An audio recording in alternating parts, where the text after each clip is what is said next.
యుద్ధం రసవత్రంగా మారింది. 5 రాష్ట్రాల ప్రజలు ఎవరిని గెలిపిస్తారు?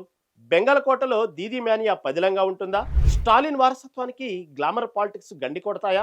కేరళలో హ్యాట్రిక్ కొట్టేదెవరు? అస్సోంలో హిమంత మాయాజాలం ఎలా ఉంది? రంగస్వామి రాష్ట్ర హోదా సెంటిమెంట్ గెలుపును ఖాయం చేస్తుందా? మమతా బెనర్జీ మమకారంతో బెంగాల్ ఓట్లను ఆకట్టుకునే ప్రయత్నం చేస్తున్నారు. కేంద్ర బలగాల కదలికలు ఇక్కడ రాజకీయంగా చర్చనీయాంశమయ్యాయి. దీది ఒంటరి పోరాటం అందరి దృష్టిని ప్రత్యేకంగా ఆకర్షిస్తోంది. పాత అభివృద్ధి పథకాలే ఈసారి కూడా గెలుపు గుర్రాలుగా మారనున్నాయి. బెంగాల్ కోటలో దీదీ వ్యూహం ప్రత్యర్థులను వేధిస్తుందా అన్నది వేచి చూడాలి. ప్రత్యర్థులు చేస్తున్న ఆరోపణలను ఆమె ధీటుగా తిప్పికొడుతున్నారు. బెంగాల్ ప్రజలు ఈసారి దీదీకే మళ్లీ జై కొడతారా అన్నది ప్రశ్నార్థకం.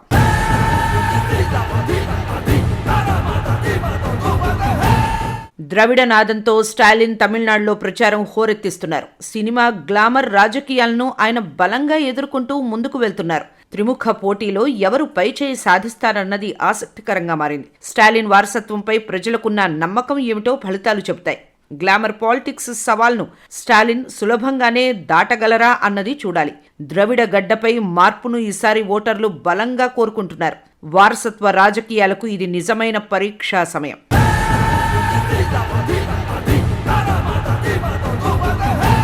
పినరై విజయ్ హ్యాట్రిక్ కొట్టే ఉత్సాహంతో ఎన్నికల బరిలో ఉన్నారు. లెఫ్ట్ కోటను కాపాడుకోవటంలో ఆయన ఇప్పటికే సఫలమయ్యారు. కేరళలో వీస్తున్న పాజిటివ్ వైబ్స్ అంచనాలను భారీగా పెంచుతున్నాయి. సైకిల్ సీఎం తన సంక్షేమ పథకాన్ని గట్టిగా నమ్ముతున్నారు. విపక్షాల వ్యూహాలను ఆయన తన అనుభవంతో చిత్తు చేస్తున్నారు. హ్యాట్రిక్ కొడితే కేరళ రాజకీయాల్లో ఆయన సరికొత్త చరిత్ర సృష్టిస్తారు. దేవుని దేశంలో కమ్యూనిస్టు జెండా మళ్లీ రెపరెపలాడుతోందనే నమ్మకం ఉంది.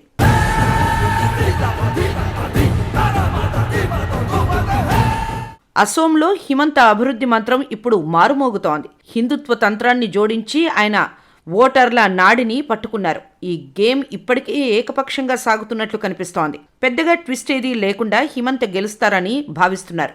ఈశాన్య భారత రాజకీయాల్లో ఈ ఎన్నికలు చాలా కీలకం. అభివృద్ధిని చూపి ఓట్లు అడగడం ఆయనకు బాగా కలిసి వచ్చింది. కమలం పార్టీ అసోంలో తన పట్టును మరింతగా పెంచుకుంటోంది.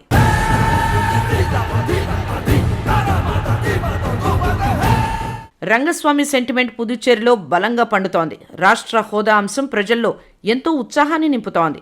రాజకీయ బాహుబలుల పోరులో ఎవరు గెలుస్తారన్నది ఉత్కంఠ. రంగస్వామి అనుభవం పార్టీకి ఏ మేరకు లాభం చేకూరుస్తుందో చూడాలి. పుదుచ్చేరి పీఠంపై ఆయన గట్టిగా కన్నేసి ఉన్నారు. సెంటిమెంట్ ఖచ్చితంగా వర్కౌట్ అవుతుందనే ధీమాలో ఉన్నారు. ప్రజల తీర్పు కోసం రంగస్వామి ఆతృతగా వేచి చూస్తున్నారు.